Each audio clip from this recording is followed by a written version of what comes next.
નમસ્તે વિદ્યાર્થી મિત્રો, હું નીલમ મિસ્ત્રી, અશ્વમેઘ વિદ્યાલય કેલાપાડી. ધોરણ 9માં આપણે ચેપ્ટર નંબર 11 કાર્ય અને ઉર્જા જોઈએ છે. એમાં હવે આપણે ગતિ ઉર્જા વિશે જોઈ ગયા છે અને ગતિ ઉર્જાને સૂત્રને રિલેટેડ આપણે દાખલા પણ જોઈ ગયા છે. પ્રશ્ન જોઈએ. પ્રશ્ન છે, વસ્તુની ગતિ ઉર્જા એટલે શું? તો આપણે વસ્તુની ગતિ ઉર્જા કોને કહેવાય આપણે શીખી જ ગયા છે, બરાબર. એનો આન્સર શું આવશે? તો પદાર્થ પોતાની ગતિના કારણે કાર્ય કરવાની જે ક્ષમતા ધરાવે છે, એટલે કે ઉર્જા ધરાવે છે, એને શું કહેવામાં આવશે? પદાર્થની ગતિ ઉર્જા કહેવામાં આવે છે.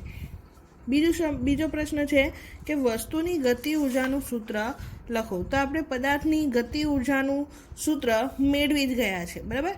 જો ધારો કે પદાર્થનું દળ એમ હોય, બરાબર, એટલે કે એમ દળ ધરાવતા પદાર્થ જો વી જેટલા સમાન વેગથી ગતિ કરતો હોય તો એ પદાર્થની ગતિ ઉર્જાનું સમીકરણ શું થશે? તો EK = 1/2 mv². આ એનું ગતિ ઉર્જાનું સમીકરણ થાય છે. પ્રશ્ન નંબર 3, 5 મીટર પર સેકન્ડના વેગથી ગતિ કરતી એમ દળની વસ્તુની ગતિ ઉર્જા 25 જૂલ છે. જો વેગને બમણો કરી દેવામાં આવે તો તેની ગતિ ઉર્જા કેટલી થશે? બરાબર. એટલે 5 મીટર પર સેકન્ડના વેગથી પદાર્થ ગતિ કરે તો ત્યારે એની ગતિ ઉર્જા કેટલી છે? 25 જૂલ છે, બરાબર. હવે એનો વેગ બમણો કરવાનો છે, બરાબર. એટલે વેગ બમણો કરશું એટલે કે જે વેગ આપેલો છે એને આપણે શું કરવાનો છે? બમણો, એટલે કે ગુણ્યા 2 કરવા પડશે આપણે, બરાબર. તો જો વેગ બમણો કરી દેશું ત્યારે એની ગતિ ઉર્જા કેટલી થશે એ આપણે શોધવાની છે. અને જો વેગને 3 ગણો કરવામાં આવે તો ત્યારે એની કેટલી ગતિ ઉર્જા થશે?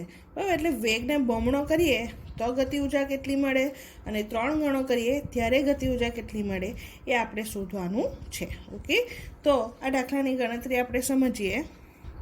ચલો, અહીં આપણને વેગ આપેલો છે, બરાબર. અંતિમ વેગ સ્વાધ્યાયનો પ્રશ્ન નંબર ઇન્ટેક્સનો પ્રશ્ન નંબર 3ની આપણે ચર્ચા કરીએ છીએ. તો વેગ આપેલો છે તમને 5 મીટર પર સેકન્ડ અને ગતિ ઉર્જા EK આપેલી છે 25 જૂલ, બરાબર. અને પછી તમને પૂછેલું છે કે વેગ બમણો કરવામાં આવે ને 3 ગણો કરવામાં આવે ત્યારે એની ગતિ ઉર્જા કેટલી થશે, બરાબર. તો એના માટે આપણે શું કરવું પડશે? તો પહેલાં તો વેગ બમણો થાય ત્યારે ગતિ ઉર્જા, 3 ગણો કરવામાં આવે ત્યારે ગતિ ઉર્જાનું પહેલાં તો આપણે સમીકરણ મેળવવું પડશે, બરાબર. એટલે આપણી પાસે ગતિ ઉર્જાનું સમીકરણ છે EK = 1/2 mv², બરાબર. તો એમાં આ જે 1/2 છે એ પણ અચળ સંખ્યા છે અને જે m છે એ પણ કેવું છે? અચળ છે, એ બદલાતું નથી, પણ વેગ બદલાતો રહે છે, બરાબર. એટલે આ જે અચળ છે એને આપણે કાઢી નાખીએ તો આપણી પાસે સમીકરણ શું મળશે? તો EK ચલે છે v², બરાબર. એટલે EK બરાબર લખવું હોય તો અચળાંક ગુણ્યા v². આ રીતે આપણે લખી શકીએ, બરાબર. તો આને આપણે સમીકરણ નંબર 1 આપીએ, બરાબર. અહીંયા m એ અચળ છે એવું આપણે લખી શકીએ, બરાબર. ચાલો, હવે આપણે શું કરવાનું છે? તો પહેલું, જ્યારે પદાર્થનો વેગ બમણો થાય ત્યારે ગતિ ઉર્જા કેટલી એ જોઈએ, બરાબર. તો જ્યારે પદાર્થનો વેગ બમણો થાય ત્યારે ગતિ ઉર્જા, બરાબર. તો તેને આપણે E' વડે દર્શાવીએ તો E' = શું થશે? તો અચળાંક ગુણ્યા 2v² થશે, બરાબર. વેગ બમણો થશે એટલે વેગને આપણે શું કરવા પડશે? 2 વડે ગુણવા પડશે એટલે 2v થશે, બરાબર. એટલે E' = અચળાંક ગુણ્યા 2² કેટલો? 4, બરાબર.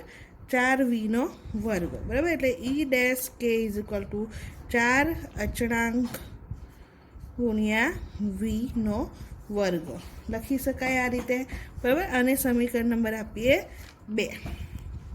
હવે પદાર્થનો વેગ 3 ગણો કરવામાં આવે ત્યારે, બરાબર. તો લખીએ, જ્યારે પદાર્થનો વેગ 3 ગણો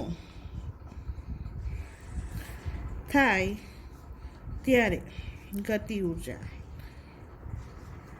તો એને આપણે ઈ ડબલ ડેશ કે વડે દર્શાવીએ, બરાબર. તો ઈ ડબલ ડેશ કે ઇઝ ઇક્વલ ટુ અચળાંક 3 ગણો કરવાનો એટલે એને 3 વડે ગુણવા પડશે, બરાબર. એટલે 3v² બરાબર. હવે અચળાંક 3નો વર્ગ કેટલો થશે?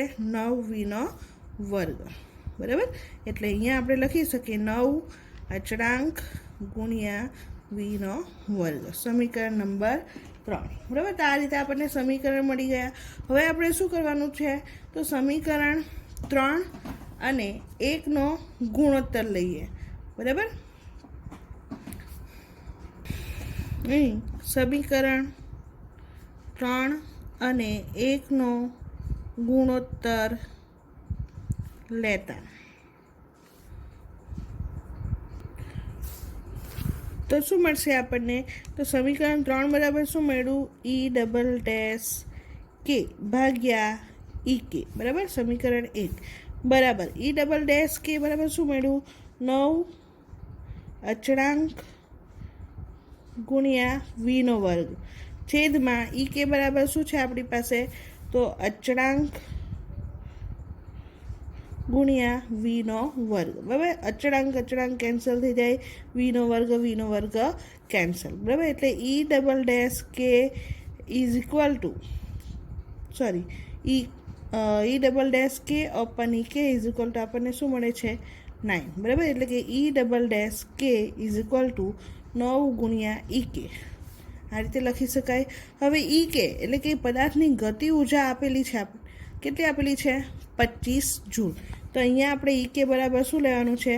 25. તો ઈ ડબલ ડેશ કે ઇઝ ઇક્વલ ટુ 9 × 25, બંનેનો ગુણાકાર કરીએ તેનો આન્સર શું મળશે? 225 જૂલ. ઈ ડબલ ડેશ કે ઇઝ ઇક્વલ ટુ 225 જૂલ, બરાબર. એટલે કે જો પદાર્થનો વેગ 3 ગણો કરવામાં આવે તો પદાર્થની ગતિ ઉર્જા કેટલી થશે? 225 જૂલ જેટલી થશે, બરાબર. તો આ 3 ગણો કરવામાં આવે ત્યાંનું છે. જો પદાર્થનો વેગ બમણો કરવામાં આવે, બરાબર, તો ત્યારે આપણને કેટલી ગતિ ઉર્જા?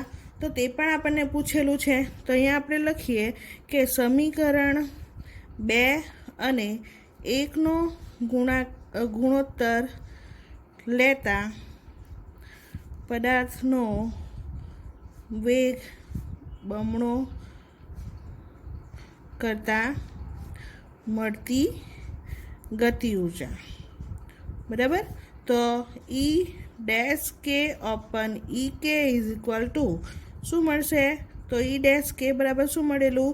4 અચળાંક ગુણ્યા v² છેદમાં અચળાંક ગુણ્યા v², આ કેન્સલ થઈ જશે. ઈ ડેશ કે ઓપન ઈ કે ઇઝ ઇક્વલ ટુ 4, બરાબર. એટલે કે ઈ ડેશ કેને સૂત્ર કરતાં બનાવીએ તો 4 ગુણ્યા ઈ કે થશે.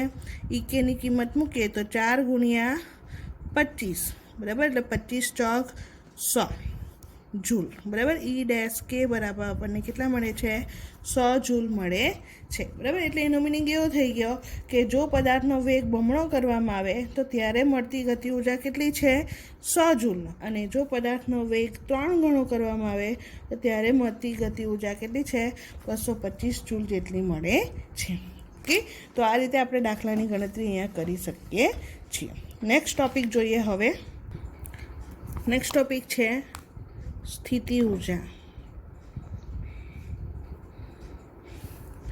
જેનું ઇંગ્લિશમાં નામ છે પોટેન્શિયલ ઉર્જા, બરાબર. આપણે ગતિ ઉર્જાનું ઇંગ્લિશમાં નામ શું જોઈ ગયા?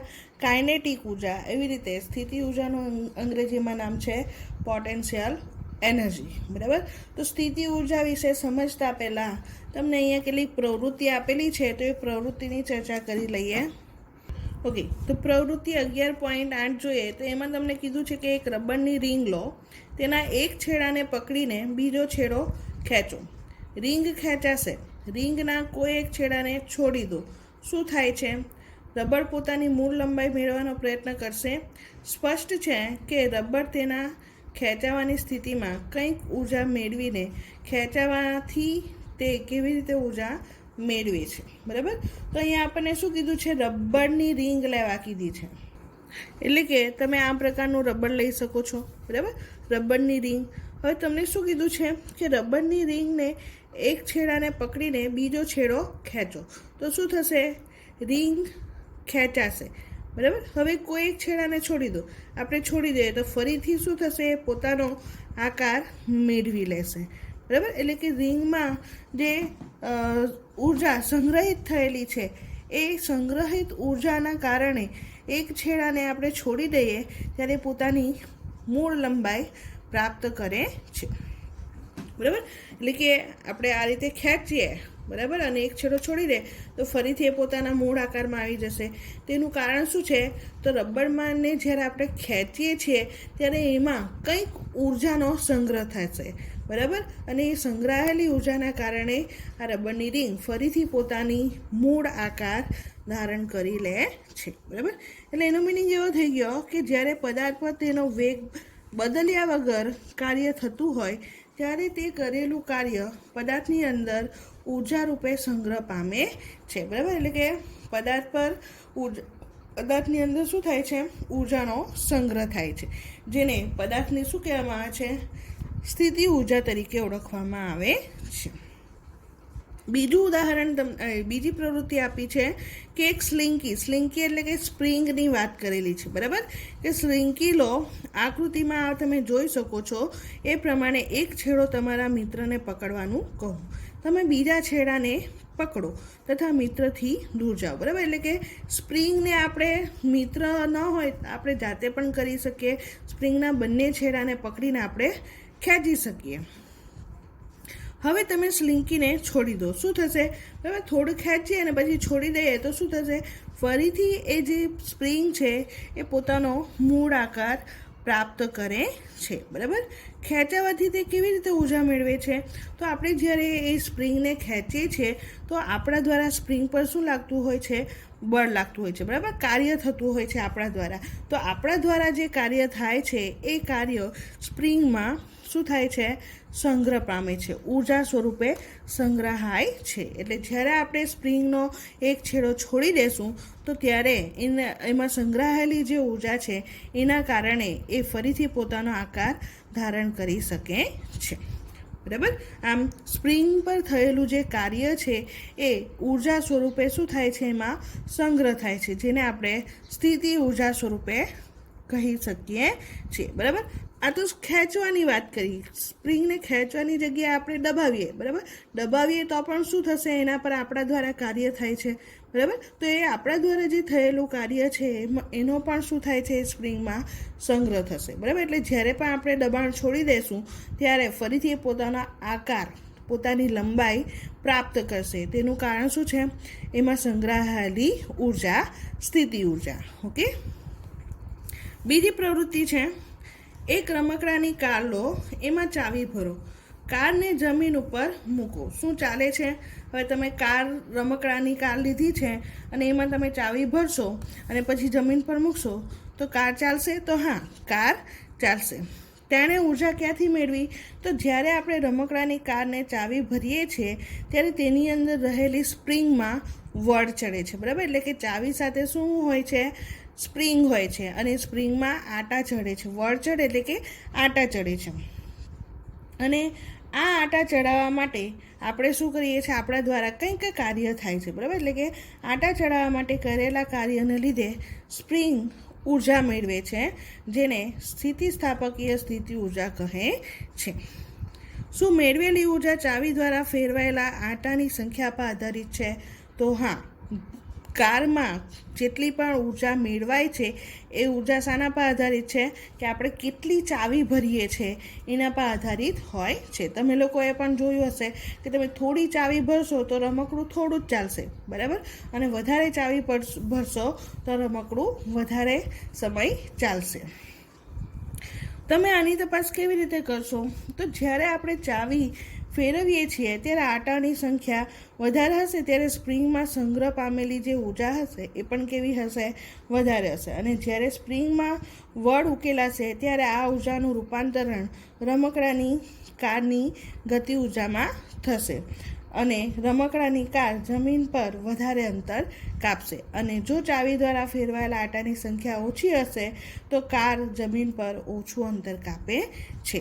બરાબર. તો આના પરથી આપણે કહી શકીએ કે વડ ચલાવવાળી સ્પ્રિંગમાં સ્થિતિસ્થાપક સ્થિતિ ઊર્જા સંગ્રહાયેલી હોય છે.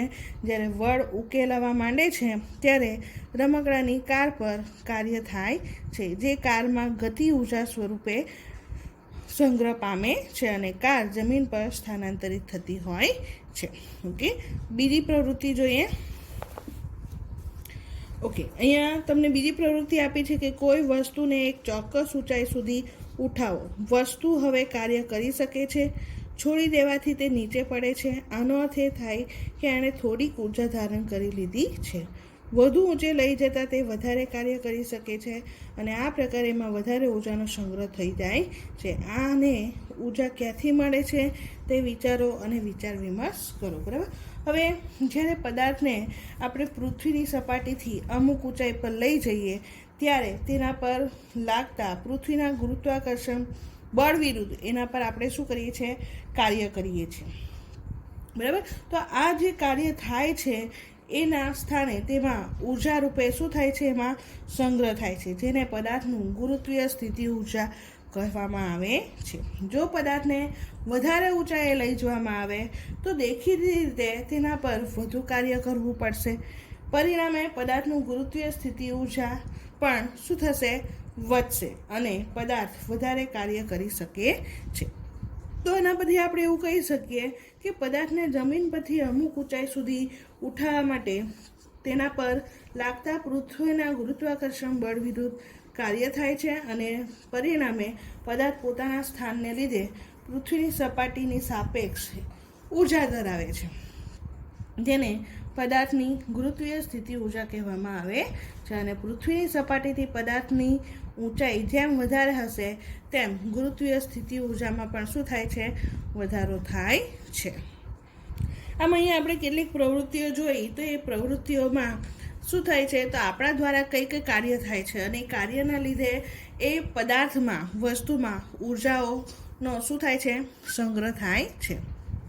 જો કોઈ વસ્તુમાં સ્થાનાંતર કરેલી ઊર્જા તેમાં સ્થિતિ ઊર્જા રૂપે સંગ્રહ પામે, કોઈ રમકડાની કારમાં ચાવી ભરતી વખતે તમે કાર્ય કરો છો તો તેની અંદર જે આપણે ચાવી ભરીએ છીએ એ ઊર્જા રૂપે સંગ્રહ પામે છે. બરાબર. કોઈ વસ્તુ દ્વારા તેની સ્થિતિ અથવા તો બંધારણ દ્વારા ધારણ થતી ઊર્જાને આપણે સ્થિતિ ઊર્જા કહી શકીએ છીએ. બીજી અહીંયા પ્રવૃત્તિ તમને આપેલી છે. તો પ્રવૃત્તિમાં કીધું છે કે વાંસની એક પટ્ટી લો. તમે એમાંથી આકૃતિમાં તમને અહીંયા બતાવ્યું છે એ પ્રમાણે ધનુષ તૈયાર કરો. એક હલકી દંડીનું તીર બનાવો. તીરનો એક છેડો ધનુષ્ય પર ખેંચીને બાંધેલી દોરી પર રાખો. હવે દોરીને ખેંચીને તીરને છોડો. તીર ધનુષ્યથી દૂર જાય છે તે નોંધો તથા ધનુષ્યના આકારમાં થતો ફેરફાર નોંધો. ખેંચેલી દોરી વખતે ધનુષના આકારમાં થતા ફેરફારના કારણે તેમાં સંગ્રહ પામેલી સ્થિતિ ઊર્જા તીરને ગતિ ઊર્જા રૂપે મળે છે, જેથી તીર શું થાય છે? દૂર જાય છે, દૂર ગતિ કરીને પડતું હોય છે. બરાબર. તો અહીંયા આપણે જોઈ શકીએ છીએ કે જ્યારે આપણે ધનુષની દોરીને તીર સહિત ખેંચીએ છીએ ત્યારે તેના પર આપણા કારણે આપણા દ્વારા શું થાય છે? કાર્ય થાય છે. બરાબર. અને એ કાર્યના કારણે ધનુષ્યનો આકાર બદલાય છે અને કરેલું કાર્ય તેમાં સ્થિતિસ્થાપક સ્થિતિ ઊર્જા સ્વરૂપે સંગ્રહ પામે છે. અને જ્યારે તીરને અને દોરીને છોડવામાં આવે છે ત્યારે ધનુષમાં સંગ્રહાયેલી એ સ્થિતિ ઊર્જા તીર પર કાર્ય કરે છે અને તીરને ગતિ ઊર્જામાં રૂપાંતરિત, એટલે કે તીરને ધનુષ પાસે રહેલી જે સ્થિતિ ઊર્જા છે એ સ્થિતિ ઊર્જા તીરમાં ગતિ ઊર્જા સ્વરૂપે રૂપાંતરિત થાય છે. પરિણામે શું થાય છે? તો ગતિ ઊર્જા દૂર ગતિ કરીને પડે છે. આમ તીર સહિત ધનુષ્યની દોરીને ખેંચાયેલી સ્થિતિમાં તેમાં સંગ્રહાયેલી સ્થિતિ ઊર્જા હોય છે. જ્યારે તીર અને દોરીને છોડવામાં આવે છે ત્યારે તે સ્થિતિ ઊર્જાનું તીરની ગતિ ઊર્જામાં રૂપાંતર થાય છે. પરિણામે તીર દૂર ગતિ કરીને પડતું હોય છે. ઓકે, તો આમ જે સ્થિતિ ઉર્જા પદાર્થમાં સંગ્રહાયેલી હોય છે એ સંગ્રહાયેલી સ્થિતિ ઉર્જાના કારણે પદાર્થ શું કરી શકે છે? ગતિ કરી શકે છે, બરાબર. એટલે કે સ્થિતિ ઉર્જાનું રૂપાંતર શામાં થાય છે? ગતિ ઉર્જામાં થતું હોય છે. હવે નેક્સ્ટ લેક્ચરમાં આપણે સ્થિતિ ઉર્જાનું સમીકરણ મેળવીશું. Thank you.